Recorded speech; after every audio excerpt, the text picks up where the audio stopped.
मित्रों, मुझे सपोर्ट दीजिए और सब्सक्राइब करिए प्लीज, ताकि आप लोग मेरी लिखी रचना को सुन सके। कहानी नाम सब्र का फल। शीर्षक, ये कहानी सरजू नदी के किनारे बसे हुए एक छोटे से गांव की है। सुबह सवेरे सभी लोग सोकर उठ नहीं पाए कि गांव किनारे से एक घर में से आवाज आ रही थी, बचाओ बचाओ, अरे लग गई आग, सब जल गया, कुछ नहीं बचा, हाय ये क्या हो गया। बानो अपना मुंह छिपाकर फफक कर रो रही थी। तभी सभी पड़ोस की स्त्रियों आए और बोलने लगी, राम राम, अब क्यों रो रही हो? बानो, अपने किए पर कुछ पछताओगी नहीं, रब ने मौका भी दे दिया। अब याद कर लो, अपनी सास को दुख दिए उसी का नतीजा है। आज तुम्हारी बहू ने सबक सिखाया है। ये बात उन दिनों की है जब बानो अपनी सास के साथ रहा करती थी। बानो का पति मोनू अपनी माँ का इकलौता बेटा था। बानो की सास भी अपने माँ बाबा की अकेली संतान थी। वह बहुत स्नेह और ममता में बड़ी हुई थी। अकेली होने के कारण सब पड़ोस के बच्चे उन्हें जिया बुलाते थे। धीरे धीरे उनका नाम ही जिया पड़ गया, मानो उसको खुद नहीं पता उसका क्या नाम है। माँ और पिताजी जिया ही बुलाने लगे। जिया जब 10 वर्ष की थी तो उसे एक दिन खाना नहीं अच्छा लगा, खाने का मन नहीं हुआ। वह आराम से बिस्तर पर लेट गई। उधर माँ पुकारती, जिया जिया जाओ, अपने बाबा को खाना दे आओ। जिया कुछ भी न बोली और चुपचाप लेटी रही। माँ भी कुछ नहीं बोली। गुस्सा आ गया और खुद खींच जाकर खाना दे आई। शाम को जब बाबा खेत से लौटे तो देखा कि जिया बिस्तर पर लेटी है। पूछा कि क्या हुआ? आज मेरा खाना मेरी बिटिया नहीं लाई, जिया मुंह चिढ़ाते हुए बोली, बाबा मुझे बुखारा आ गया था। तुरंत माँ गुस्सा दिखाते हुए बोली, हाथ पैर इतने ठंडे हैं, क्या जानवर हो जो ठंडा बुखार आ गया, नौटंकीबाज। बाबा ने प्रेम से कहा, ओ भाग्यवती, इसे बस खाने में थोड़ा सा घी ज्यादा डाल के दे दो, बुखार ठीक हो जाएगा। झट से जिया उठ बैठी, बोली, बाबा खाना साथ में खाते हैं। फिर बाबा भी हंस दिए। इतनी ममता और स्नेह से बड़ी हुई थी जिया पर किस्मत का लेख विधाता की देन कौन जानता था। अब दुखों के बादल अब मंडराने लगे थे। अब सुख का नामो निशान मिटने वाला था। जीवन में सुख था, अब दोबारा नहीं आने वाला। कितना दुख है जो सहना पड़ेगा। जिया जब 12 बरस की हुई तब तक माँ और बाबा दोनों का सुख सिर से उठ गया। 2 साल के अंदर दोनों स्वर्गवासी हो गए। छोटी जिया रोती रोती वहीं बैठ गई। घर के बाहर पड़ोस की सभी स्त्रियां आकर जिया दुख बांटने लगी और जिया के सिर पर हाथ रखने का नाटक जारी किया। उसी में कुछ ने जिया का भविष्य ही बर्बाद कर दिया।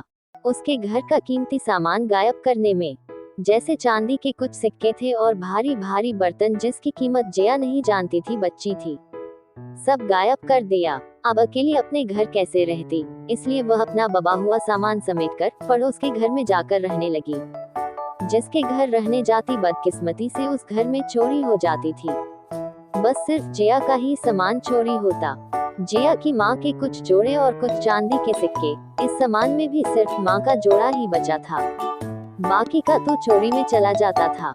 जहाँ वह रहती उसी ही घर चोरी हो जाती थी। ये था उसका नसीब। फिर घर के सदस्य बोलते कि जिया तुम ये से चली जाओ, वरना कहीं तुम्हारी वजह से दोबारा मेरे घर में चोरी हुई और मेरा सामान चला गया तो सामान भी खोता और सिर छिपाने की जगह भी छिन जाती है। एक दिन फिर बेसहारा जिया रोती हुई बैठी थी, अपनी किस्मत को कोस रही थी। तभी सेठ जी की नजर पड़ गई। वो किसी काम से बाहर जा रहे थे। बाहर उन्होंने देखा और कहा, जब तक हम वापस न आए तुम मेरे घर ही रहना, अच्छा बिटिया। सेठ जी को बात सुनकर जिया की जिंदगी में कुछ आशा की किरण चमकी। पेट भर खाना खाया और बच्चों के साथ खेलती रही, जब तक सेठ जी घर नहीं वापस आए। काफी घुल मिल गई थी जिया उनके घर के बच्चों के साथ। फिर जब सेठ जी वापस आए तो सेठ जी की फैक्ट्री थी कपड़ा की। ने कहा कि बिटिया अब तुमको कोई नहीं परेशान करेगा, तुम यहीं आराम से रहो। देखते देखते जिया बड़ी हो गई और उस गांव में एक पुलिस ऑफिसर का तबादला हुआ। गांव के सरपंच और मुखिया ने जिया का विवाह करवा दिया। बड़े लोगों के आशीर्वाद से वह अपने विवाहित जीवन जीने लगी। तभी कुछ दिन बाद पता चला कि उसकी एक स्त्री पहले से ही थी। फिर भी जिया बहुत खुश थी। एक बेटे को जन्म दिया और उसका नाम मोनू रखा। कुछ ही समय गुजरा कि उनकी पहली वाली स्त्री की मृत्यु हो गई। अब वह भी सौत की भी चिंता नहीं थी, परंतु पहले वाली स्त्री के भी 2 बच्चे थे जो माँ की मृत्यु के बाद जिया के पास रहने आ गए। जिया का बेटा और वो बच्चे सब उनको माँ नहीं बल्कि जिया ही बुलाने लगे। फिर बाद में जिया के पति की नौकरी का तबादला हो गया।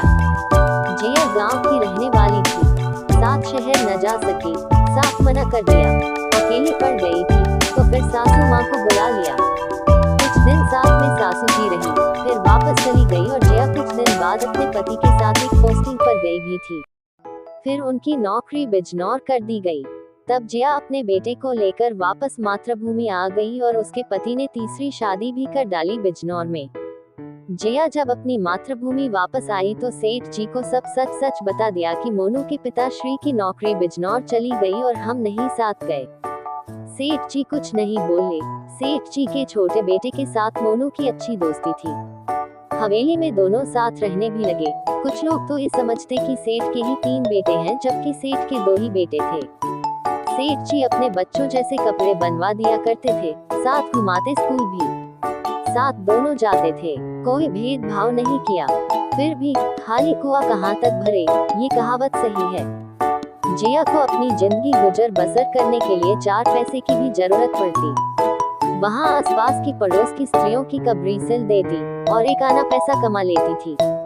खाना तो सेठ जी के यहाँ ही खा लिया करती थी। सेठ जी प्रेम से उन्हें कटोरिया बुलाते थे और हालचाल मालूम करते थे। बाकी घर के लोग उनको बहुत इज्जत दिया करते थे। काफी दिन गुजर गए, परंतु पति की कोई खबर नहीं मिली। जिया सोचती मन में कि मेरी ना सही, पर अपने बेटे को तो याद कर लिया करे, मगर एक पुलिस वाले की जिंदगी भी खाना बदोशी हो जाती है। इधर उधर बदलते बदलते अब जिया बहुत ही गरीबी झेलने लगी।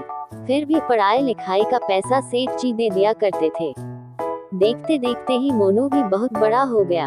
एक दिन सेठ ने अपने बेटे के साथ में ही मोनू की भी शादी ठीक करवा दिया। कुछ ही समय हो पाया था कि सेठ जी को अचानक अटैक पड़ गया, वो स्वर्गवासी हो गए। अब सेठ जी के बच्चे खुद अपना घर चलाते या जिया को देखते, फिर भी सेठ जी के छोटे बेटे ने गांव में छूट की जमीन दे दी। अब कैसे घर बनवाया जाए, ये समस्या पेश आई। जिया पड़ोस के घरों में जाकर धान गेहूं बना देती, कुछ पैसे मिल जाते और अपने बेटे को मजदूरी पर लगा दिया। धीरे धीरे कुछ घर बनाने लायक पैसे इकट्ठा हो गए। मजबूरी के ये दिन कट रहे थे। कभी कभी जिया का बेटा हवेली से खाना खा आया करता। उस दिन जिया अपने घर खाना नहीं बनाती थी। सोचती कि एक समय की रोटी बच जाएगी तो अगले दिन हो जाएगा। बड़ी मुश्किल से जिंदगी गुजार रही थी। अब धीरे धीरे मोनू बड़ा हो गया। जिया सोचती थी कि अब आराम और अच्छे दिन होने की आशा की किरण दिख रही है। बानो तो सोच फिर बेटे की शादी कर ली और बहू से भी ज्यादा बेकार निकली। बेटा तो अब बाहर रहकर मजदूरी करता था। अगर सेठ जी जीवित होते तो शायद पढ़ा लिखा देते, फिर 8वीं पास करवा दिया था। फिर भी जिया की मजदूरी करना नहीं छूट पाया। बहू खाना पूछती ही नहीं थी। जिया आस पड़ोस में जाती और कुछ आने कमा लेती थी। बानो अपनी सास को खाना भी नहीं देती थी। पति बाहर रहता तो वह खुद अकेले अपना खाना बना के खा लेती थी। सास से बोलती कि तुम पूरे मोहल्ला की औरतों का सामान लाकर देती हो, वही तुमको बना के खिलाएं, हम क्यों दिखाना। जिया कुछ नहीं बोलती, बेचारी को बुढ़ापे में भी खुद बनाना पड़ता था। अब जिया समझ चुकी थी कि मेरी बहू यदि कोई मुसीबत आएगी तो वह मेरा साथ न देकर बेसहारा छोड़ देगी। धीरे धीरे कुछ पैसे इकट्ठा किए। अपने बुढ़ापे के लिए उन पैसों को एक तकिया में रखती थी। सबसे छुपा कर उन पैसे को रखा था। एक दिन कमरे में अचानक आग लग गई। वह तकिया पैसे वाली बानो के हाथ लग गई। बानो ने उसको छुपा लिया, बताया ही नहीं। बस इस घटना के बाद जिया बहुत टूट गई थी। वह हर समय सोचती रहती थी कि पता नहीं कितने पैसे थे, क्योंकि गिने नहीं थे। साथ में ये भी सोचती थी कि कितनी मेहनत से अपने घर में एक कमरा बनवाया था, वो भी बहू के रहने के लिए। बाकी आस पड़ोस तो कच्चे ही घर बने थे। एक समय खाना खाया, एक समय नहीं खाया, सब याद करती रहती थी। अपने गुजरे हुए दिनों को याद करके रोया करती थी। जिया अपने सेठ जी को बहुत याद करती थी। एक एक करके सब याद आ रहा था। सरपंच ने कैसे मेरी शादी करवाई, घर की जमीन सेठ के छोटे बेटे ने दी, खुद को माँ बाबू की जमीन तो चची चाचा ने बेच दिया था, पैसे भी नहीं दिया। ये सब सोचकर बहुत रोती थी। खासकर कमा भी नहीं सकती, कमजोर जो हो गई थी। ये सब सोचते सोचते पागल सी हो गई थी। जिया की बहू कोई ख्याल न रखती, बोलती कि बुढ़िया को पता नहीं किसका गम हो गया। जब जिया बानो से पूछती कि मेरी तकिया तुमने देखी बानो, तो कहती तकिया ही थी, कोई खजाना नहीं, समझी बुढ़िया। जल गई, इतना सामान तो जला था। धीरे धीरे 3 दिन की भूखी प्यासी उसी कमरे में स्वर्गवासी हो गई। आज बानो खुद बैठी फफक फफक कर रो रही थी। सब स्त्री बोल रही थी कि तेरी सास की सब्र का फल है बानो, किंतु ये आग जो आज लगी थी वो बानो की बहू ने लगाई थी, यानी कि जिया के पोते की पत्नी। वह अपनी सास से तंग आकर अपने ससुराल वालों को डराने की कोशिश की, परंतु आग सच में लग गई। वह जलकर मर गई। पूरा घर छिन्न भिन्न हो गया। उसके मायके वालों ने पूरे घर वालों की रिपोर्ट दर्ज करवाया तो पूरा घर जेल की सलाखों के पीछे। कुछ दिन बाद सब लोग धीरे धीरे छूट के आ गए, परंतु बानो का बेटा और पति नहीं आ पाए। उन दोनों को 10 साल की जेल हुई। छोटे छोटे बच्चे भी घर में थे। उनको बानो ने पंजाबी के घरों में झाड़ू पोछा को रखा, जिससे वो अपने पेट भर सके। कमाने वाले व्यक्ति तो जेल में थे, बड़ा बेटा और पति। बानो आज खुद याद करने लगी कि हमने जिया से मोनू को दूर रखा, आज भगवान ने मेरे पूरे घर को दूर कर दिया। छोटे बच्चे अलग, बड़े सदस्य अलग। जिया तो चुपचाप सब सहन कर गई। हम आज तड़प रहे हैं।